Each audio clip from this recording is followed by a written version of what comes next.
Population de Tombouctou, les manuscrits anciens exfiltrés vers Bamako pour échapper aux actes de vandalisme des narcotrafiquants en 2012 retournent enfin dans la cité des 333 saints. Ce retour s'inscrit dans le cadre de l'initiative 2025, année de la culture, visant à valoriser le patrimoine culturel malien.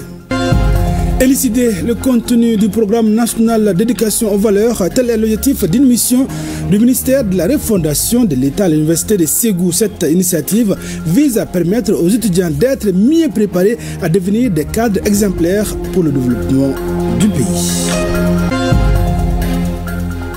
Mesdames, Messieurs, bonjour et bienvenue aux informations. Direction la ville des 333 saints.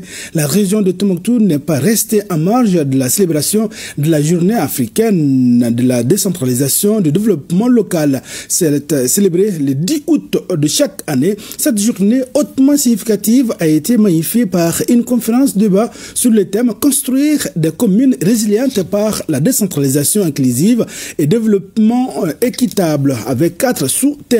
On en sait plus avec Najim Baba Sissé et Alou Koulibaly. À travers la célébration de cette journée africaine de la décentralisation et du développement local, il s'agit pour le Conseil régional de Tombouctou et les acteurs publics et privés impliqués dans le domaine de contribuer à l'amélioration de la gouvernance locale et la gestion des affaires publiques par une conférence sous forme de panel. Le thème retenu pour cette journée célébrée le 10 août de chaque année, construire des communautés résilientes par la décentralisation inclusive et le développement équitable. C'est donc une tradition qui se perpétue depuis 2016 et chaque 10 août est une occasion de magnifier les acquis, de constater les difficultés et de définir les perspectives des politiques. Plus qu'une célébration, la journée du 10 août marque une pause pour apprécier le parcours et mieux se projeter. Le modérateur non moins ancien ministre Badi Ould Gamfoud a développé les différents aspects du thème principal et les sous-thèmes exposés par les services techniques et les partenaires. Les thèmes sur lesquels nous nous sommes prononcés sont des thèmes qui sont en étroite relation avec la décentralisation dans son étape actuelle.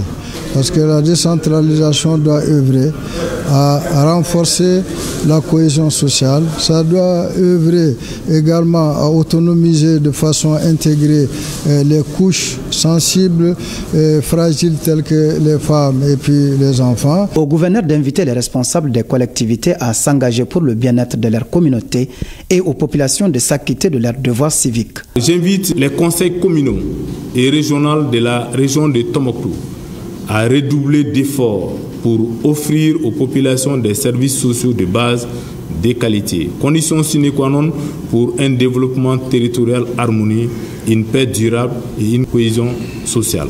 Quant aux populations elles-mêmes, j'engage leurs responsabilités dans la mobilisation des ressources propres des communes et de la collectivité région, point de départ d'une véritable décentralisation. Des témoignages forts sur les succès de la décentralisation au niveau des collectivités, suivis d'une séance questions-réponses, ont émaillé cette journée.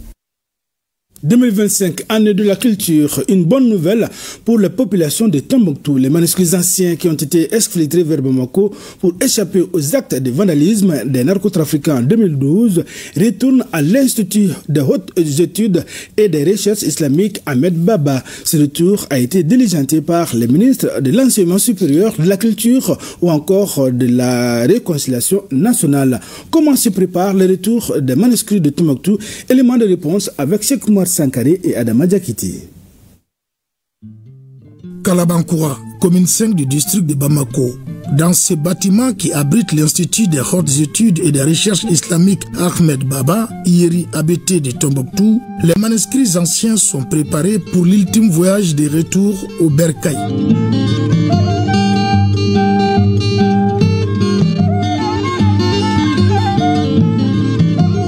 Pour rappel, le 23 janvier 2013, 4203 manuscrits anciens furent volés ou brûlés, la salle de numérisation saccagée par les narcotrafiquants qui occupaient la ville de Tombouctou.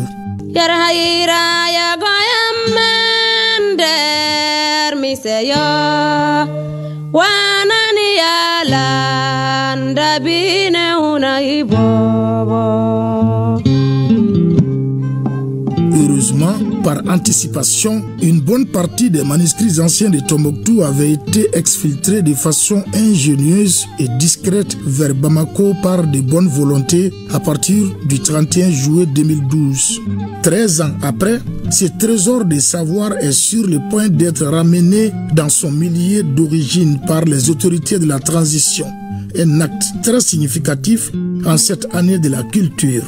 Les sages de Tombouctou disent, à l'absence des manuscrits de Tombouctou, une partie de l'âme de Tombouctou est absente. C'est-à-dire, Tombouctou sans manuscrit, c'est pas Tombouctou, manuscrit sans Tombouctou, c'est pas manuscrit. Donc, le retour de ces manuscrits aujourd'hui à Tombouctou, je crois, est très attendu. Et oui, la Cité du Savoir attend impatiemment son patrimoine intellectuel, l'un des plus importants d'Afrique de l'Ouest. Ces documents sont pluridisciplinaires et essentiellement écrits en arabe. Cependant, certains appelés Adjami sont en langue nationale Bambara, Songhai, Tamashek ou Peul. Une véritable mine d'informations. Dans un manuscrit, on a retrouvé que celui qui a copié le manuscrit a écrit, achevé de rédaction le jour du tremblement de terre à Tombouctou. Alors que personne n'a jamais su qu'il y a eu un tremblement de terre à Tombouctou. Donc ce manuscrit retrouvé, et l'ancien président de la République, Alpha Omar Konaré, a fait des recherches. Il a trouvé qu'il y a eu en fait 2 tremblements de terre à Tombouctou. Ça, personne ne le savait avant. Et c'est à partir de ces indices trouvés dans un manuscrit de Tombouctou qu'on a retrouvé tout ça. Et je pense que dans le livre d'Alpha Omar Konaré, les grandes dates de l'histoire du Mali, je pense que c'est dedans. Depuis 1970, le Centre de documentation et de recherche Ahmed Baba Sedrab, devenu l'Institut des hautes études et des recherches islamiques Ahmed Baba de Tombouctou, Yeri Abité, en 1999, collecte, conserve et exploite ces précieux documents. Ici, nous avons 29 245. C'est ces manuscrits-là qui vont retourner à Tombouctou. Mais comme il faut rappeler, il y a des manuscrits rescapés qui sont à Tombouctou, qui sont au nombre de 10 487. Le transfert d'un tel patrimoine nécessite beaucoup de précautions et l'on en est conscient à l'Yeri Abité. Quand ils venaient, ils étaient enlevés des boîtes pour qu'ils reviennent dans les conditions très difficiles et très mauvaises parce que c'est des papiers fragiles. Par contre, cette fois-ci, tous ces manuscrits que nous avons sont déjà logés dans des boîtes. Nous avons commandé d'abord les caisses. Les caisses, à peu près, nous sommes à 336 caisses. Lorsque les caisses sont venues, donc nous avons vu les caisses d'abord, est-ce que l'état des caisses, est-ce qu'elles sont bonnes ou est-ce que c'est pas bon. Donc nous avons jugé nécessaire que c'est bon, étant donné que les manuscrits sont dans les boîtes déjà. Donc il y a une protection supplémentaire. Nous avons fait la mise en caisse. Après avoir fini de faire ça, nous avons numéroté les manuscrits comme vous le voyez. Nous avons cadenassé. Une fois à l'aéroport, nous allons l'emballer aussi, en vue d'une protection supplémentaire. Ça, c'est 326. 25. Donc, tu mets le 25 là-bas. Les manuscrits anciens de Tombouctou font l'objet d'une attention particulière au sommet de l'État. Tout est mis en œuvre pour que la cité des 333 saints retrouve ses manuscrits anciens de la plus belle des manières. Des milliers et des milliers d'étudiants venant de par le monde désirent percer les nuages sombres de ton mystère. Une mission du ministère de la refondation de l'État à l'université de Ségou, c'est pour expliquer aux étudiants le contenu du programme national de dédication aux valeurs. C'est là pour qu'ils puissent être de futurs cadres, donc modèles de ce pays. Reportage signé Amirou Diallo, Bakary Traoré. Après avoir informé les forces vives de la région sur le contenu du programme national d'éducation aux valeurs, la délégation du ministère de la refondation de l'État pose sa valise à l'université de Ségou. Il s'agit pour cette délégation d'expliquer les contours du dit document aux étudiants. Le choix de l'université de Ségou se justifie à plus d'un titre. Ce programme national d'éducation aux valeurs est un programme qui a pour objectif de façonner un citoyen de type nouveau. Et l'université est la sommité de ces lieux d'enseignement où on produit des savants. Les grandes lignes que nous avons évoquées, la justification même de l'élaboration du programme national d'éducation aux valeurs et ensuite le processus d'élaboration, les axes stratégiques et quelques types d'exemples de valeurs propres à nous. À travers ces communications autour de la promotion de l'éducation civique, morale et patriotique, le premier responsable de l'université souligne l'impact de ces valeurs sur la formation civique des étudiants. L'université de Ségou a un rôle central à jouer dans ce processus. Nos missions de formation, de recherche et de service à la communauté nous placent au cœur de la transmission et de l'incarnation de ces valeurs. L'État malien compte beaucoup d'espoir sur vous, parce que c'est vous qui serez demain les futurs responsables de ce pays. Donc c'est très important que vous puissiez approprier ces valeurs dans l'intérêt de notre pays. Autre temps fort de cette session d'appropriation du programme national d'éducation aux valeurs, la remise du dit document au corps professoral, cela pour sa vulgarisation. Ici à Bamako, le lycée Les Castors a organisé ce vendredi sa traditionnelle cérémonie de graduation. L'objectif est de fêter l'excellence et inciter les élèves à bien travailler. Les Castors est un lycée créé il y a 16 ans. La première nationale au bac 2025 est de cet établissement privé de la rive droite de Bamako. Le détail avec Dossé Baba Diara et Tedje Moussa Kamara. Le travail bien fait est toujours récompensé. Et c'est l'ère de la reconnaissance des mérites qui vient d'être sonnée au sein du lycée Les Castors. Cette année, l'établissement privé s'est présenté au baccalauréat avec 252 candidats. Parmi eux, 230 ont été admis à l'examen, ce qui fait un taux d'admission de 91,27%. Cette soirée, c'est pour fêter l'excellence. Le Mali est un pays qui regorge de talents, de jeunes enfants, qui sont très brillants souvent, et dans les circonstances dans lesquelles nous sommes, je pense que c'est très bien d'encourager les enfants qui travaillent, les enfants qui étudient, les enfants qui peuvent assurer le Mali de demain. Donc c'est pourquoi le lycée Castor, comme tous les ans, s'inscrit dans cette dynamique-là. Je pense que ce sont des enfants qu'il faut encourager et encourager les autres enfants des autres écoles du Mali pour leur dire que la seule voie qui va permettre au Mali de demain de se relever, c'est le travail. Au cours de la cérémonie, les 8 meilleurs du lycée ont été spécialement récompensés. Chacun d'eux a obtenu une médaille et bénéficié d'un ordinateur tout neuf. Parmi eux, Samira Youmassila, qui a été la première nationale avec une moyenne de 16,93. Vraiment, je suis très contente. Je ne m'y attendais pas trop. En voyant les résultats, vraiment, j'ai été très surprise. J'ai ressenti vraiment énormément de joie. Il faut surtout suivre les cours en classe, prendre et essayer d'assimiler le maximum d'informations lorsque le prof explique, prendre beaucoup de notes et faire beaucoup d'exercices. C'est une belle cérémonie et une cérémonie qui célèbre l'excellence, une cérémonie qui célèbre les plus convaincus et ceux qui honorent aujourd'hui vraiment véritablement. Nous sommes ravis d'être là parce qu'au ministère de l'Éducation, nous prônons désormais l'excellence, nous prônons vraiment le travail bien fait. Avec les baccalauréats qu'ils viennent d'obtenir, ce sont toutes les opportunités d'études qui s'ouvrent aux heureux candidats. C'est aux bacheliers de saisir à présent les opportunités qu'ils ont devant eux. Après la reconnaissance des mérites, l'heure était à la réjouissance avec l'artiste Mohamed Tchabi.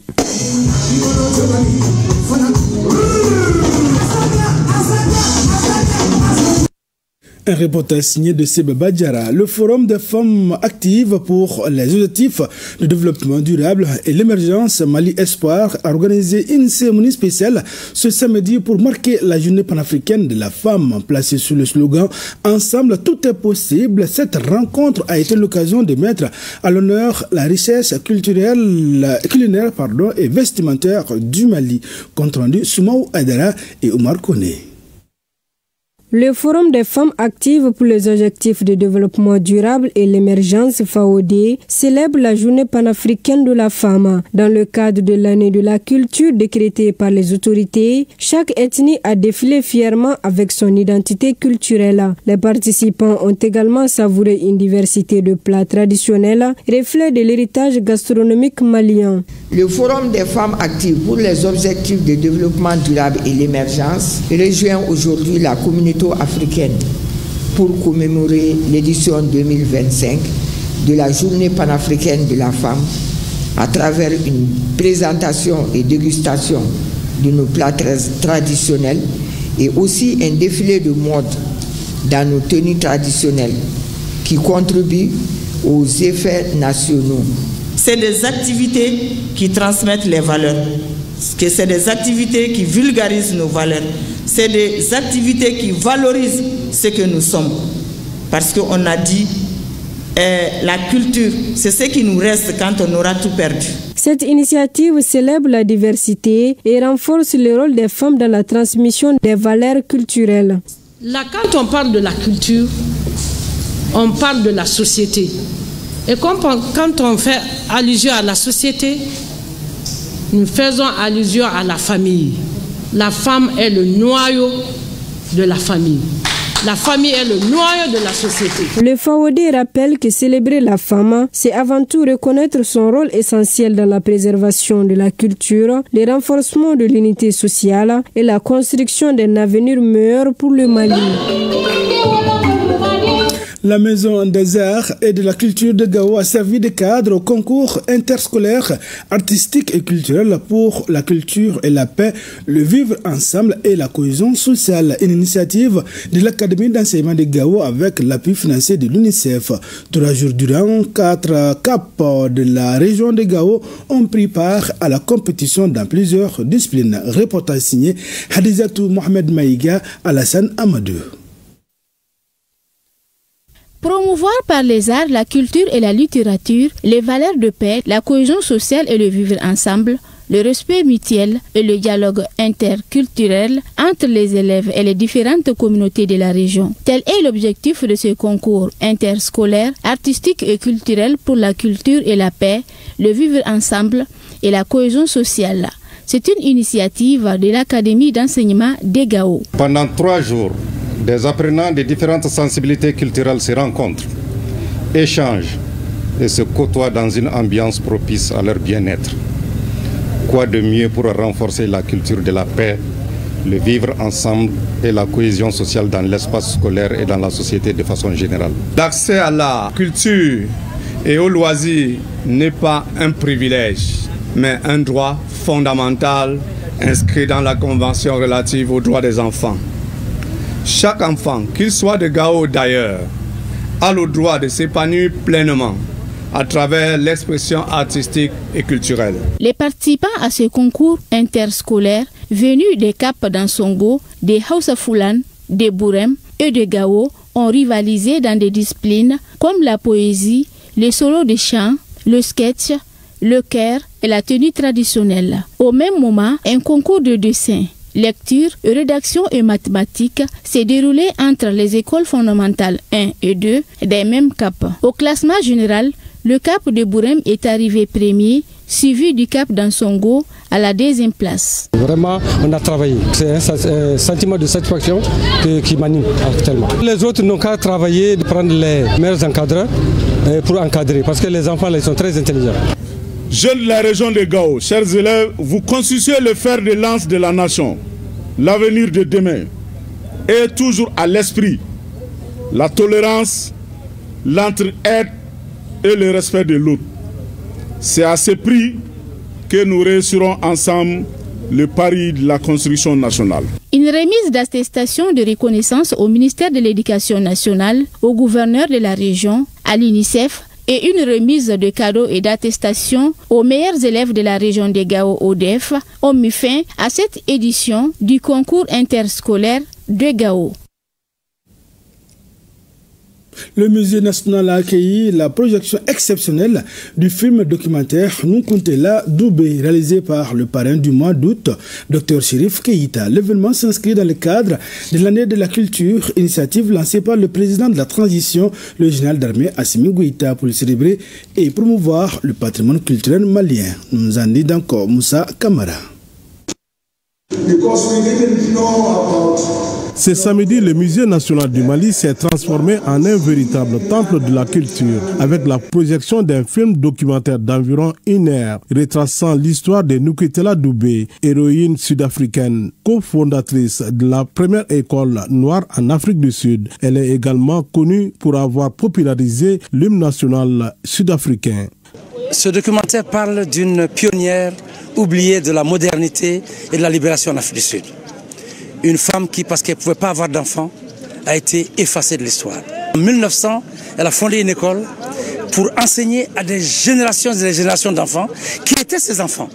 Donc, presque 100 ans après sa mort, il m'est revenu de la découvrir, de la déterrer littéralement et de la ressusciter et la ramener dans la conscience collective sud-africaine. Cette projection a été suivie d'échanges nourris entre invités, experts en culture et en art. Ils ont partagé leurs réflexions sur son impact et son rôle dans la sensibilisation du public. Et ce film est beau.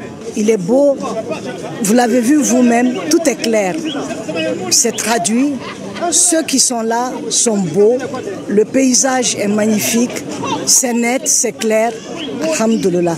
Bravo, félicitations à Chérif Keita. Donc l'enseignement que je tire de ce film-là, c'est vraiment une véritable recherche archéologique que Chérif vient de nous faire tout de suite là. Donc chapeau à Chérif Keita, qui n'est pas bien connu au Mali, mais il est bien connu à l'extérieur. Choisir Chérif comme parrain de ce mois de la culture, surtout que nous sommes dans l'année de la culture cette année, et c'est vraiment un honneur pour nous tous, quoi. Le film sur Nuketela, cette brave dame sud-africaine, est un voyage immersif au cœur de la culture africaine.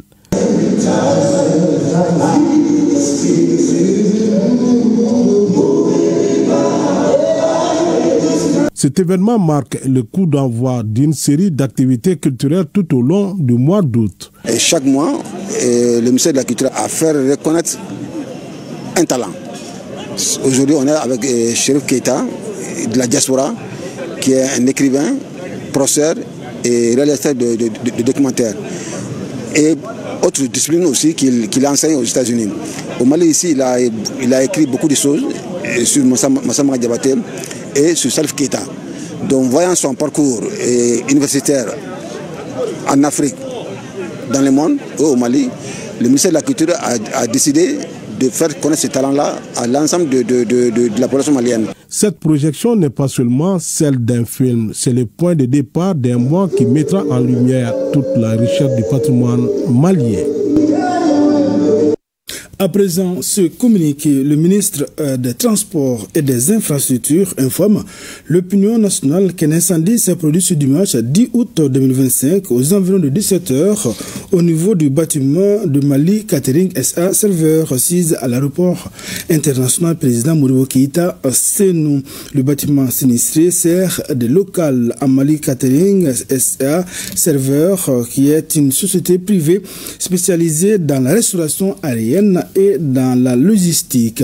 Cet incendie a été maîtrisé 2 heures après grâce à l'intervention des sapeurs-pompiers de l'unité de sauvetage et de lutte contre l'incendie de l'ASECNA basée à l'aéroport président Modibo Keïta Sénou, appuyé par ceux des communes 5 et 6 du district de Bamako. L'incendie a cependant occasionné des dégâts matériels importants en raison de la vitesse de propagation du feu. Il n'y a eu ni perte en vie humaine ni blessé. Le ministre des Transports et des Infrastructures assure l'opinion nationale qu'une enquête est ouverte pour connaître les circonstances de l'incendie. Voilà, c'est ce qui met fin à ce journal. Merci d'avoir été des nôtres. À demain, Inch'Allah, même heure, même plateau et pour d'autres informations.